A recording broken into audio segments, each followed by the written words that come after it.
Wel, fel allwch chi weld, mae digonedd o waith 'da fi ar hyn o bryd yn tirweddu neu landscape o'r ardd, achos mae cynllunie mowr gyda ni ar gyfer y ran yma o'r ardd. Ac ar ôl i fi ddibennu, fi'n credu byddai'n heiddi ychydig o hoe. A heddi, ni'n mynd i drafod shwt i baratoi'r ardd cyn i ni fynd bant ar wyliau.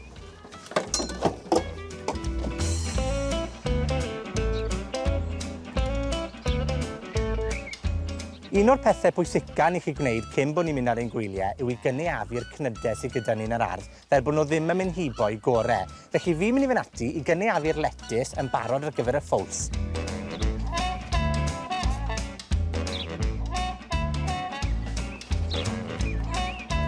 Wache bod y hwyed a'r ffowls 'di cael gwledd gyda'r letys, ond mae yna gynydau a ffrwythau eraill yn yr ardd i ni wrth ein bodd yn bwyta hefyd, fel y mefus 'ma fan hyn, a maen nhw'n cochi'n sydyn iawn yr adeg hon o'r flwyddyn. Ond fel pob math o ffrwythau a chnydau, po fwyaf i ni'n cynaeafu nhw, y mwyaf sy'n dod. Felly, cyn bod ni'n mynd ar ein gwyliau, mae'n bwysig bod ni yn casglu unrhyw gnydau sy'n barod a'i storio nhw, unen yr oergell neu'r rhewgell, fel bod nhw'n barod i fwyta pan ni'n dychwelyd. Un peth arall fyddai'n neud jyst cyn mynd bant ar wyliau yw i wyni rwng y planhigion i wneud yn siŵr dyn nhw ddim yn cystadlu gyda'i gilydd am y golau. Penbleth arall un yn yr ardd pan ni'n mynd bant ar wyliau yw'r dyfrio. Shwt i ni'n cadw'n planhigion ni'n iach pan ni ddim yna? Wel, un tip pwysig yw i osod nhw mewn mannau cysgodol yn yr ardd, fel dyn nhw ddim dan straen o ole'r haul. A hefyd, os allwch chi, rowch nhw mewn cafnau sy'n dal dŵr fel hyn, a bydd hwnna'n golygu bod nhw'n cael eu dyfrio'n araf tra bod chi bant.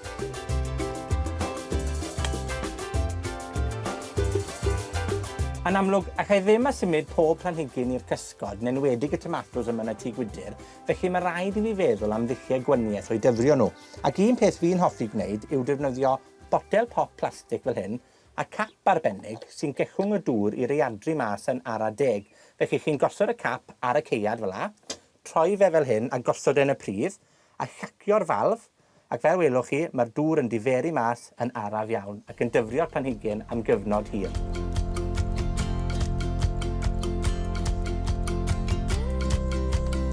Fel allwch chi weld, mae digonedd o bethau i wneud yn yr ardd i baratoi am y gwyliau. A fi yn gobeithio gewch chi gyfle rywbryd yn ystod yr haf i fwynhau tymed o wyliau hefyd. Ond cyn i ni ffarwelio, ni wedi derbyn cwestiwn gan un o'r gwylwyr, sef Ann Lewis, am y tato.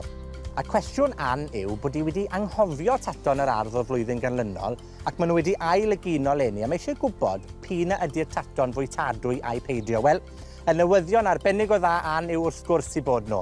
A'r ffordd orau i wirio p'un ydyn nhw'n barod yw i fynd a twrio gyda llaw wrth ymyl y planhigyn, ac os ych chi'n hapus am maint y daten, cynaeafwch. A chofiwch, os oes gyda chi gwestiwn am yr ardd, cysylltwch â ni ar y cyfryngau cymdeithasol neu trwy anfon e-bost. Mae wastad rhywbeth i ddysgu yn yr ardd, a ni'n hapus iawn i fod o help.